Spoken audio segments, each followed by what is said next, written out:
Now let's move on to the next line here. After Donald Trump became president in 2017, the administration's policies significantly increased the denial rate for H-1B petitions for initial employment. Typically, the new employees counted against the H-1B annual cap to 24% in 2018 and 21% in 2019.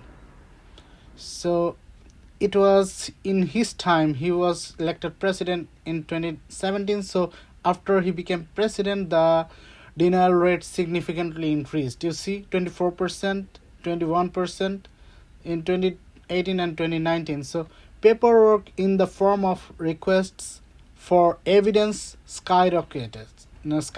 So requests for evidence skyrocketed.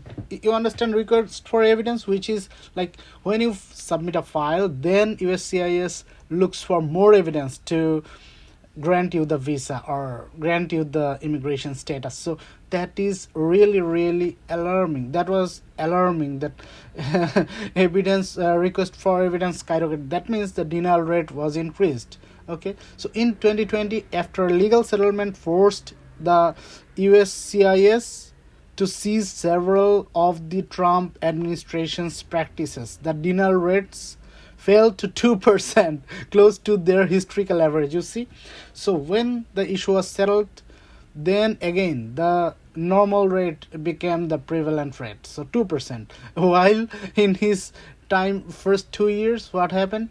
In the second and third years of his presidency, what happened?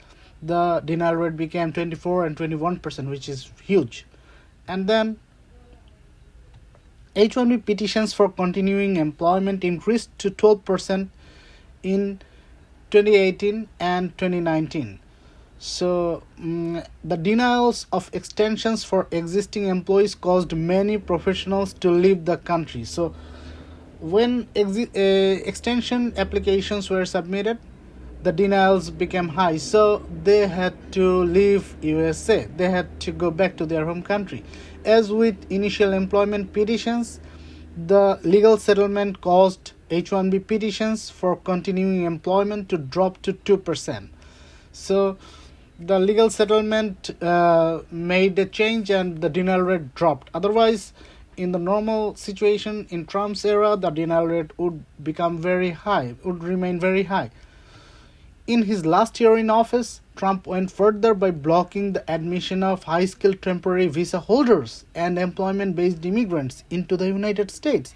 In June 2020, Trump used his authority under Section 212F of the Immigration and Nationality Act to issue a proclamation that suspended the entry of H-1B, L-1, and other temporary visa holders. A similar proclamation issued in April 2020 prevented the entry of nearly all categories of immigrants, including employment-based.